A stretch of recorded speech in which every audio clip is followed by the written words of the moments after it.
falamos sobre ângulos. Lembrando lá, quando eu tenho dois segmentos de retas que se encontram, forma um ângulo. Então eu tenho vários tipos de ângulos. Nós podemos ter ângulo reto, ângulo de 90 graus. Nós temos o ângulo agudo, ângulo que é menor do que 90 graus. Ângulo raso é o ângulo que vai até 180, né? Passou de 90 até 180. Eu tenho o ângulo de volta completa, que é o 360 graus. Eu tenho ângulos consecutivos, ângulos que são correspondentes. Nós vamos agora falar ou rever quando eu tenho duas retas paralelas cortadas por uma transversal. Com isso eu encontro ângulos. Olha aqui, olha, eu tenho o ângulo A, eu tenho o ângulo B, aqui embaixo eu tenho o ângulo C, ângulo D, E, F, G e H. Esses ângulos, eles possuem nomes. Quando nós estamos falando de essa reta paralela, ela ficar sobre a outra reta, eu tenho que o ângulo A vai ficar sobre o ângulo F, o ângulo B vai ficar sobre o ângulo E, o ângulo C vai ficar sobre o ângulo G, o ângulo D vai ficar em cima do ângulo H. Então esses ângulos, eles são chamados de ângulos correspondentes. Todo ângulo correspondente, ele é igual, ele tem o mesmo valor. Então, se eu tenho aqui valendo 100, eu tenho que o ângulo F vai valer 100. Se eu tenho o ângulo D valendo 80, o ângulo H vai ser 80 também. Lembrando aqui lá do sétimo ângulo, ângulo oposto pelo vértice. O vértice daqui é o ponto de encontro dos dois segmentos.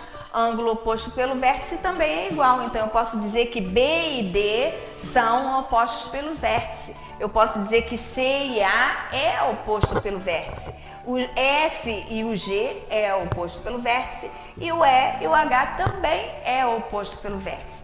Nós temos outros ângulos também formados pela transversal por cima dessas duas paralelas. Nós podemos ter também o ângulo alterno. O que é o ângulo alterno? É o ângulo que muda, alterna de lado em relação à transversal. Ele pode estar pelo lado de fora das duas paralelas ou ele pode estar pelo lado de dentro das duas paralelas. Estando pelo lado de fora, eu posso ter o B e o A, do lado de fora, G e H, tá?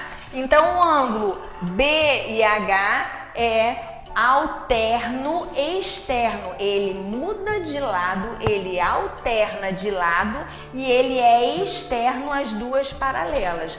Eu posso dizer que o A e o G também alterna de lado, muda de lado e ele é externo pelo lado de fora das duas paralelas.